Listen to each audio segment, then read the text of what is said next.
आधी पण women's Indian team चांगलीच खेळत होती, म्हणजे हरमनप्रीतच्या आधी किंवा एकंदरीत आतापर्यंत असं कुठेच नाही दिसलं की म्हणजे आपली टीम चांगली नाहीये किंवा कोणी केपेबल नाहीये. केपेबल आतापर्यंत सगळेच प्लेअर होते, पण ज्या दिवसापासून अमोल मुजुमदार कोच म्हणून नियुक्ती झाली त्याची इंडियन क्रिकेट टीमसाठी, तेव्हापासून ना ऍटिट्यूड चेंज दिसायला लागलाय.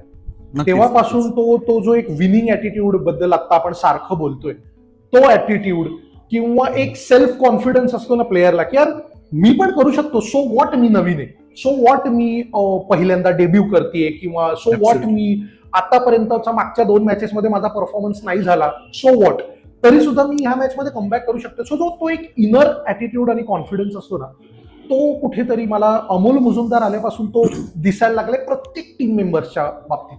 नक्कीच नक्कीच. म्हणजे तू पाहिलंस आधी पण आपण वर्ल्ड कपच्या फायनल सेमीफायनलला पोहोचलेलो नाही, पण तो जो किती किलिंग ऍटिट्यूड असतो ना मॅच नॉकआउट्स मध्ये फायनल्स मध्ये जिंकण्यासाठी, तो कुठेतरी मिसिंग होता, कारण आपण थोडे अंडर कॉन्फिडंट होतो असं मला वाटायचं आधी. कारण फायनल्सला वगैरे मोठ्या टीम असायच्या, ऑस्ट्रेलिया इंग्लंड सारख्या, आणि मग त्यांच्यासमोर आपला तो अंडर कॉन्फिडन्स दिसून यायचा आणि त्याच्यामुळे एकदम असं म्हणजे ते तळायचं. एक्झॅक्टली. पण Amol specifically Odia world cup पाहिलंच तर सेमीफायनलला आपण ज्या प्रकारे ऑस्ट्रेलियाला हरवलंय, तिथेच आपला तो कॉन्फिडन्स दिसून येतो, आणि मग फायनलला त्यांनी परत प्रूव्ह केलं, आणि आता अजूनही तसाच कॉन्फिडन्स दिसतोय, मला काही बदललेलं दिसत नाहीये. आय होप ते कंटिन्यू राहील. आणि अमोल मुजुमदारकडे प्रूव्ह करायला खूप आहे, कारण एवढं चांगलं डोमेस्टिक क्रिकेटमध्ये एवढी वर्ष परफॉर्म करून सुद्धा त्याला भारतासाठी खेळायचा चान्स मिळाला नाही, अनफॉर्च्युनेटली.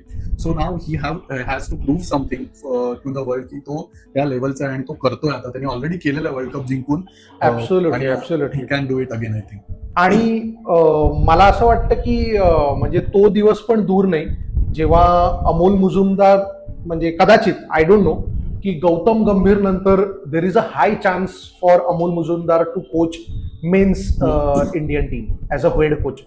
आणि अशा कुठेतरी रुमर्स आणि गप्पा चालू आहेत सोशल मीडियावर, पण यू नेव्हर नो, कदाचित ते सुद्धा होऊ शकतं नक्कीच. पण मला वाटतं की अमोल मुजुमदारनी आता तरी जेवढं पॉसिबल आहे तेवढं वुमेन्स टीमचं कडेच त्याचं कर्तव्य दाखवावं, कारण नो डाऊट त्यांना गरज आहे. वुमन्स टीमना खूप डेव्हलप व्हायची गरज आहे, आणि अमोल मुजुमदार ते करू शकतो. सो आय थिंक ते जास्त बघायला आवडेल.